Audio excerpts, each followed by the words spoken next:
Good morning friends, so welcome to the prelims booster session. आज का पहला topic है AI chatbot for PM Kisan scheme.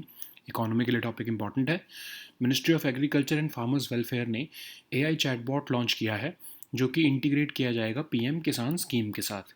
तो ये जो है चैटबॉट ग्रीवेंस मैनेजमेंट सिस्टम में हेल्प करेगा, फार्मर्स को एम्पावर करेगा, फार्मर्स को असिस्ट भी करेगा इन्फॉर्मेशन लेने के लिए, अपनी application status, payment details, ineligibility status और बाकी की स्कीम अपडेट्स के ऊपर। प्रधानमंत्री किसान सम्मान निधि योजना जो है वो 6,000 रुपये पर एनम जो है वो फार्मर फैमिलीज़ को देती है, 3 इक्वल इंस्टॉलमेंट्स में 2,000 रुपीज़ ईच के। डायरेक्ट बेनिफिट ट्रांसफ़र मोड से पैसा ट्रांसफ़र किया जाता है और ministry of agriculture and farmers welfare scheme को इम्प्लीमेंट कर रही है।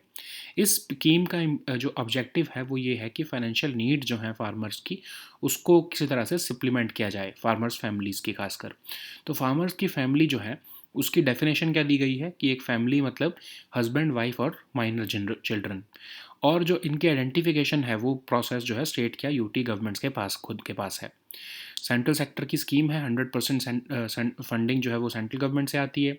और कौन कौन एलिजिबल है इसके लिए? लैंड होल्डिंग फार्मर फैमिलीज़ जिनके पास कल्टिवेबल लैंड होल्डिंग है उनके नाम पर, फार्मर्स जो कि अर्बन और रूरल एरियाज़ दोनों में रहते हैं, स्मॉल और मार्जिनल फार्मर्स फैमिलीज़। अब कौन कौन नहीं एलिजिबल है इसके लिए? Institutional land holder, retired officers, employees या स्टेट या सेंट्रल गवर्नमेंट के, बेनिफिशरीज जिनका हायर इकोनॉमिक स्टेटस है, जो इनकम टैक्स पे करते हैं, फार्मर फैमिलीज़ जिनके कॉन्स्टिट्यूशनल पोस्ट पे जो होल्ड करते हैं, प्रोफेशनल्स, रिटायर्ड पेंशनर्स जिनकी मंथली पेंशन 10,000 से ज़्यादा है। ठीक है। तो अगर हम देखें तो परफॉर्मेंस कैसी रही है इस स्कीम की, तो इनकम सपोर्ट दे रहा है ये। ठीक है। लगभग 11 करोड़ फार्मर्स ने इस स्कीम को अवेल किया है। लगभग 2.42 लाख करोड़ रुपए जो हैं वो इनके अकाउंट्स में ट्रांसफ़र किए जा चुके हैं। तो हम कह सकते हैं कि ये लार्जेस्ट डीबीटी स्कीम है कंट्री में। और ग्रीवेंस रिड्रेसल और हेल्प डेस्क का भी ये प्रोविज़न देती है। लगभग 13.5 लाख ग्रीवेंसेस जो है इसने एड्रेस कर ली हैं बाय कंसर्न स्टेट अथॉरिटीज़। अब इसका जो मॉडर्न टेक्नोलॉजीज़ अपनाने में बहुत बड़ा रोल रहा है और एक कंट्रीब्यूटिंग फैक्टर रहा है हमारी एग्रीकल्चर के मॉडर्नाइजेशन में। नेक्स्ट हम टॉपिक देखते हैं राष्ट्रीय विज्ञान पुरस्कार। ये टॉपिक गवर्नेंस और साइंस एंड टेक दोनों के लिए इंपॉर्टेंट है। रिसेंटली गवर्नमेंट ऑफ इंडिया ने new set of national awards एक तरह से इंट्रोड्यूस किए हैं साइंस, टेक्नोलॉजी और इनोवेशन की फील्ड में, जिनका नाम होगा राष्ट्रीय विज्ञान पुरस्कार। अब ऑब्जेक्टिव क्या होगा इस अवार्ड का कि नोटेबल और इंस्पायरिंग कंट्रीब्यूशन जो साइंटिस्ट, टेक्नोलॉजिस्ट और इनोवेटर्स ने की है इंडिविजुअली या फिर टीम में, उसको रिकॉग्नाइज करना। One of the highest recognitions होगा ये फील्ड ऑफ साइंस, टेक्नोलॉजी और इनोवेशन में। साइंटिस्ट चाहे वो गवर्नमेंट, प्राइवेट, किसी भी सेक्टर में काम कर रहे हो, अपनी कंट्रीब्यूशन दे रहे हो, वो एलिजिबल होंगे इसके लिए। Even persons of Indian origin भी जो है वो इसके लिए एलिजिबल होंगे। अब अगर हम अवार्ड्स को देखें तो विज्ञान रत्न, विज्ञान श्री, विज्ञान युवा शांति स्वरूप भटनागर, विज्ञान टीम अवार्ड, ये 4 अवार्ड्स दिए जाएंगे। और 13 डोमेन्स आइडेंटिफाई किए गए हैं जिनमें ये अवार्ड्स दिए जाएंगे। सिलेक्शन कैसे की जाएगी? राष्ट्रीय विज्ञान पुरस्कार कमेटी, जो कि principal scientific adviser to government of India, जिसको हेड करेंगे, और उसमें और भी का जो है सेक्रेटरीज़ होंगे और डिस्टिंग्विश्ड साइंटिस्ट होंगे, टेक्नोलॉजिस्ट होंगे डिफरेंट फील्ड से। वो इस कमेटी के जो है वो डिसाइड करेंगे कि किसको अवार्ड दिया जाएगा। इसमें एक सनद और एक मेडल दिया जाएगा। नेक्स्ट हम टॉपिक देखते हैं PTPNER 2.0 स्कीम। ये टॉपिक गवर्नेंस के लिए इंपॉर्टेंट है। तो ट्राइफेड जो है union ministry of tribal affairs के अंडर, वो second phase of promotion of tribal products for the north east region scheme जो है वो लॉन्च कर रहा है। ये एक सेंट्रल सेक्टर स्कीम है मिनिस्ट्री ऑफ ट्राइबल अफेयर्स द्वारा, जिसमें कि लाइवलीहुड अपॉर्चुनिटीज़ और ट्राइबल आर्टिजन्स को दी जाती हैं एफिशिएंसी इंक्रीज़ करके प्रोक्योरमेंट में, लॉजिस्टिक्स में और मार्केटिंग में ट्राइबल प्रोडक्ट्स की। अब इसको इम्प्लीमेंट किया जा रहा है स्टेट्स ऑफ अरुणाचल प्रदेश, असम, मणिपुर, मेघालय, मिजोरम, नागालैंड, त्रिपुरा और सिक्किम द्वारा। फर्स्ट फेज़ में 8 स्टेट्स और 38 डिस्ट्रिक्ट्स कवर होंगे। सेकेंड फेज़ में 29 डिस्ट्रिक्ट्स कवर होंगे। ठीक है। अब इंडिया पोस्ट जो है वो इसका लॉजिस्टिक्स सपोर्ट प्रोवाइडर होगा, जिससे कि स्कीम के गोल्स को मीट किया जाएगा। नेक्स्ट हम टॉपिक देखते हैं एशिया पैसिफिक फोरम। ये टॉपिक आपके इंटरनेशनल रिलेशंस के लिए इंपॉर्टेंट है। रिसेंटली प्रेसिडेंट ऑफ इंडिया ने एनुअल जनरल मीटिंग जो है वो इनाग्रेट की है Asia Pacific forum on human rights की, जो कि 1996 में फाउंड हुआ था। जितने भी नेशनल ह्यूमन राइट्स इंस्टीट्यूशंस हैं एशिया पैसिफिक रीजन में, उनको ये इकट्ठे करके लाता है। 17 इसके फुल टाइम मेंबर्स हैं, 8 इसके एसोसिएट मेंबर्स हैं। इंडिया इसका फुल टाइम मेंबर है 1996 इटसेल्फ से। तो नेशनल ह्यूमन राइट्स इंस्टीट्यूशंस जो पार्शियली कंप्लाई करते हैं पेरिस प्रिंसिपल से, उनको एसोसिएट मेंबरशिप दी जाती है। और एक फंडामेंटल गोल है इसका कि ये independent national human rights institutions जो है वो एस्टैब्लिश करना चाहता है हर कंट्री में, खासकर एशिया पैसिफिक की कंट्रीज़ में। नेक्स्ट हम टॉपिक देखते हैं world federation for medical education. ये टॉपिक आपके गवर्नेंस के लिए इंपॉर्टेंट है। तो national medical commission of India जो है उनको world federation for medical education recognition status मिल गया है 10 साल के लिए। ये एक ग्लोबल ऑर्गेनाइजेशन है जो कि एजुकेशन और ट्रेनिंग ऑफ मेडिकल डॉक्टर्स से कंसर्न है। बेटर हेल्थ केयर प्रोवाइड करने के लिए, quality of medical education world wide को एनहांस करने के लिए ये बॉडी काम करती है, ताकि हाईएस्ट साइंटिफिक और एथिकल स्टैंडर्ड जो है मेडिकल एजुकेशन में फॉलो किए जा सके। 1972 में इसको फाउंड किया था। इसका हेडक्वार्टर फर्नी वॉल्टेयर फ्रांस में है। ऑफिशियली ये और ग्लोबली मेडिकल टीचर्स और मेडिकल टीचिंग इंस्टीट्यूशंस को वर्ल्ड हेल्थ ऑर्गेनाइजेशन में रिप्रेजेंट भी करता है। अब जो है अगर कोई एक्रेडिटेशन मिलती है किसी को भी इस इंस्टीट्यूशन से, तो इसका मतलब कि वो मेडिकल इंस्टीट्यूट जो है वो हाईएस्ट इंटरनेशनल स्टैंडर्ड्स को एजुकेशन और ट्रेनिंग में फॉलो कर रहे हैं और अपहोल्ड कर रहे हैं। तो जो इंडिया को ये के नेशनल मेडिकल कमीशन को ये जो रिकॉग्निशन मिला है, इससे इंडियन मेडिकल ग्रेजुएट्स जो हैं वो पोस्ट ग्रेजुएशन या फिर ग्रेजुएशन बाकी कंट्रीज़ में जो है कर पाएंगे, जैसे यूएस, कनाडा, ऑस्ट्रेलिया, न्यूजीलैंड, जहाँ पर ये रिकॉग्निशन एक प्रीरिक्विजिट है। जितने भी 706 एग्जिस्टिंग मेडिकल कॉलेजेस हैं जिनके पास WFME एक्रेडिटेशन आ गया है, उनको हेल्प होगा इससे। और कमीशन भी जो है नेशनल मेडिकल कमीशन, वो अपनी क्वालिटी और स्टैंडर्ड्स ऑफ मेडिकल एजुकेशन जो है एनहेंस कर पाएगा। नेक्स्ट हम टॉपिक देखते हैं आदि शंकराचार्य। यह टॉपिक आर्ट एंड कल्चर के लिए इंपॉर्टेंट है। मध्य प्रदेश चीफ मिनिस्टर ने 108 फीट का स्टैचू ऑफ आदि शंकराचार्य अनवील किया है 8th सेंचुरी वैदिक स्कॉलर टीचर के लिए ओमकारेश्वर में। तो आदि Shankaracharya ji ancient Indian philosopher और थियोलॉजन थे, जो कि अर्ली 8th सेंचुरी में जो है रहते थे, बॉर्न हुए थे रादर। तो वो बॉर्न हुए थे कलाडी में, जो कि केरला में है, और इन्होंने अद्वैता वेदांता की डेवलपमेंट में बहुत बड़ा रोल निभाया था। अद्वैता वेदांता की आइडियोलॉजीज़ को अमेलगमेट किया और एक्सप्लेन किया बेसिक आइडियाज़ ऑफ उपनिषद को। इन्होंने 6 सबसेक्ट्स जो थे जिनको शन्मात कहते थे, उनमें उनको डेवलप करने में बहुत इंपॉर्टेंट रोल निभाया। और 6 डेटीज़, सुप्रीम डेटीज़ की जो है वर्शिप में की बात करता है शन्माता। ठीक है, तो ये कहते हैं कि एक सुप्रीम बीइंग है ब्रह्मांड, जिसमें जो 6 सुप्रीम डाइटीज़ हैं वो उसी वन डिवाइन पावर की ही जो है वो एक तरह से मैनिफेस्टेशन है। इन्होंने दशनामी संप्रदाय को भी जो है फाउंड किया, जो कि एक मोनास्टिक लाइफ को आगे बढ़ाने को कहता है। और मीमांसा स्कूल ऑफ हिंदुइज्म जो रिचुअल्स प्रैक्टिसेस के ऊपर फोकस्ड है, उसको इन्होंने कंडेम भी किया। 4 जो हमारे मठ हैं अगर हम देखें, या फिर जो हमारे 4 तीर्थ हैं, श्रृंगेरी, द्वारका, पुरी और बद्रीनाथ, ये इन्होंने ही एस्टैब्लिश किए थे। ठीक है, अब कमेंट्रीज़ और राइटिंग्स में देखें तो इन्होंने 18 कमेंट्रीज़ लिखी, इंक्लूडिंग भागवत गीता, ब्रह्मसूत्र और 12 मेजर उपनिषद। और इन्होंने समाधि ऑब्टेन कर ली थी बहुत ही यंग एज में, 32 की एज में, केदारनाथ में, हिमालयाज़ में। नेक्स्ट हम टॉपिक देखते हैं धनुष आर्टिलरी गन्स। ये टॉपिक सिक्योरिटी के लिए इंपॉर्टेंट है। तो इंडियन आर्मी एक्सपेक्ट कर रही है कि जितने भी 114 धनुष आर्टिलरी गन्स हैं वो उनको 2026 तक मिल जाएंगी। तो Dhanush artillery guns first long range artillery gun है जो कि इंडिया में प्रोड्यूस हुई है। 150 मिलीमीटर 45 कैलिबर गन सिस्टम है, जो कि हॉबिट्सर डिज़ाइंड है इंडिजिनसली ऑर्डिनेंस फैक्ट्री बोर्ड द्वारा। 38 किलोमीटर इसकी रेंज है स्पेशलाइज एम्यूनिशन के साथ, और ये फायरिंग 8 राउंड्स पर मिनट कर सकती है। और इसको 6 से 8 लोगों की आर्टिलरी मैन की क्रू लगेगी।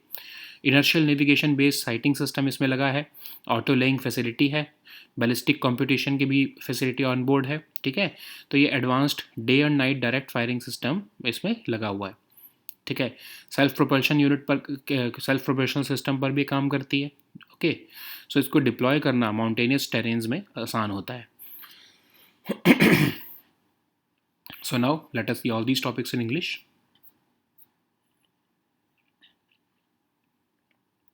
So the first topic is AI chatbot for PM Kisan scheme. This topic is important for your governance and economy sections both.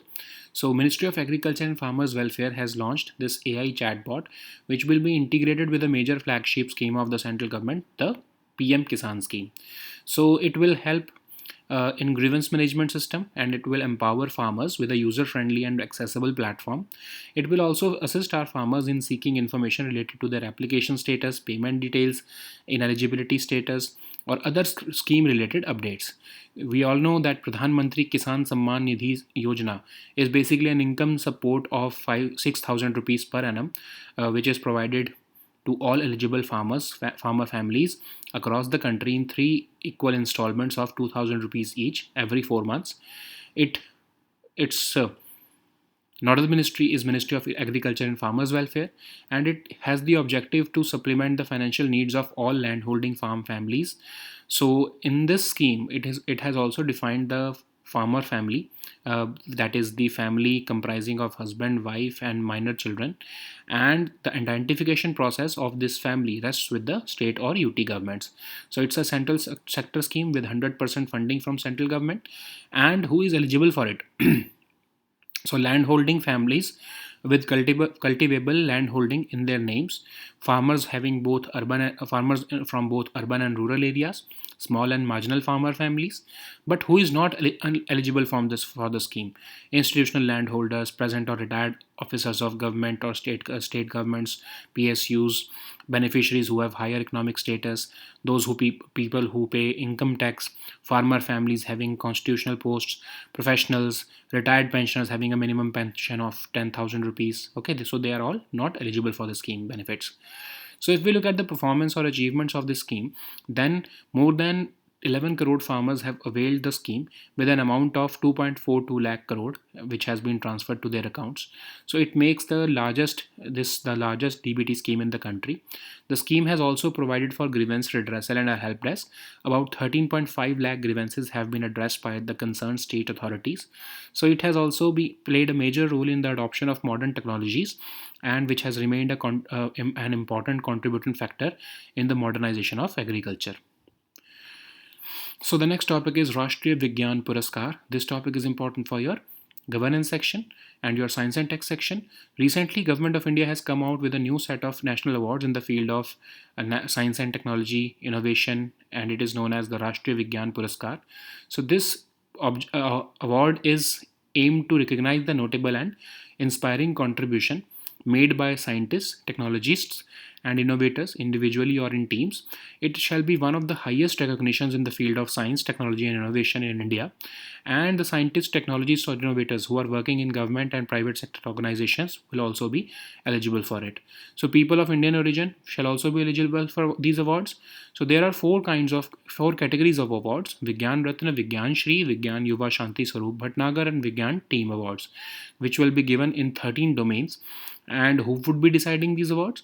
So Rashtriya Vigyan Puraskar Committee, to be headed by Principal Scientific Advisor to the Government of India and comprising certain secretaries, distinguished scientists and technologists from different fields of science and technology. This committee would be deciding the awards. So all awards will have a sanad and a medal also. So the next topic is PTP NER 2.0 scheme. This topic is important for your governance section. So TriFed under the Union Ministry of Tribal Affairs would launch the phase 2 of promotion of tribal products for the Northeast region scheme. And this is a central sector scheme which has been launched by Ministry of Tribal Affairs to strengthen livelihood support for tribal artisans by procurement, logistics, and marketing support to their tribal products. So it will be implemented in states of Arunachal Pradesh, Assam, Manipur, Meghalaya, Mizoram, Nagaland, Tripura, and Sikkim. In the first phase, 8 states and 38 districts will be covered. In the second phase, 29 districts will be covered. So India Post will be providing the logistics support to meet the scheme's goals. So the next topic is Asia Pacific Forum. This topic is important for your international relations. So President of India has recently inaugurated the annual general meeting and biennial conference of the Asia Pacific Forum on Human Rights in New Delhi. So it was founded in 1996 and it brings together national human rights institutions from all corners of the Asia Pacific. It has 17 full members and 8 associate members. So national human rights institutions which partially comply with Paris principles are granted associate membership. India is a full member since 1996, and the fundamental goal of APF is to promote establishment of independent national human rights institutions in countries of Asia Pacific region. So the next topic is World Federation for Medical Education. This topic is important for your uh, governance section. So National Medical Commission of India has been recently awarded the World Federation for Medical Education recognition status for a tenure of 10 years. So this WFME is a global organization which is concerned with education and training of medical doctors. Its mission is to strive for better healthcare for all mankind. Its primary objective is to enhance the quality of medical education worldwide and promotion of highest scientific and ethical standards in medical education. So it was founded in 1972 and it is headquartered in Ferney-Voltaire, that is in France. It is officially and global, it is an organization which is officially and globally represent which also officially and globally represents the medical teachers and medical teaching institutions before the WHO, and it aims to ensure that medical institutes meet and uphold the highest international standards of education and training. So it enables Indian medical, it will this status or this recognition by WFME to National Medical Commission would enable our graduates to practice or pursue post graduation in countries which have WFME recognition as a prerequisite, like US, Canada, Australia, and New Zealand. All 706 existing medical colleges in India will have this WFME accreditation now. So it will also help the Commission to enhance its quality and standards of medical education in India.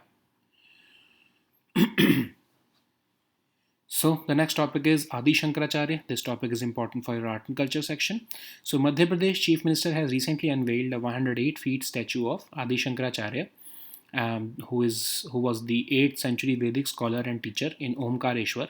So this about Adi Shankaracharya. He was an ancient Indian philosopher and theologian who lived in early 8th century. He was born in Kaladi, which is a village in present day Kerala. So he is known for his role in development and propagation of Advaita Vedanta, which is a non-dualistic school of Hindu philosophy, and he amalgamated the ideologies of Advaita Vedanta and also explained the basic ideas of Upanishads. His most important work is to synthesize the 6 subsects known as Shanmata, so which translates into 6 religions. So it is the worship of 6 supreme deities. So he explained that there is an existence of one supreme god or supreme being called Brahman, and the 6 supreme deities are part of this one divine power. He also founded the Dashnami Sampradaya, which talks about leading a monastic life. He condemned the Mimamsa school of Hinduism, which was purely based on ritual practices. So he established 4 mutts across India: Sringeri in south, Dwarka in west, Puri in east, and Badrinath in north. Okay, so these are also the Char Dham of Hinduism. So if we look at his contribution, then he wrote 18 commentaries on major religious scriptures, including Bhagavad Gita, Brahma Sutras, and 12 major Upanishads. So he is believed to have attained Samadhi at a young age of 32 in Kedarnath in Himalayas. Okay. So the next topic is Dhanush artillery guns. This topic is important for your security section. So Indian Army is expecting to receive all 114 Dhanush artillery guns which it has ordered by 2026, and this Dhanush artillery guns is the first long range artillery gun to be produced in India. It is 155 mm 45 caliber gun system, which is a towed howitzer designed indigenously by the Ordnance Factory Board, and it has demonstrated a range of about 38 km with specialized ammunition. It is capable of firing 8 rounds per minute, and it needs a crew of 6 to 8 artillerymen. So it is equipped with an inertial navigation based sighting system, also auto laying facility, onboard ballistic computation, and an advanced day and night direct firing system. It also has self-propulsion unit which allows the gun to negotiate and deploy itself in mountainous terrains with ease. Okay. So These were our topics for today. We'll meet next time with new topics on Monday now. Until then, goodbye and take care.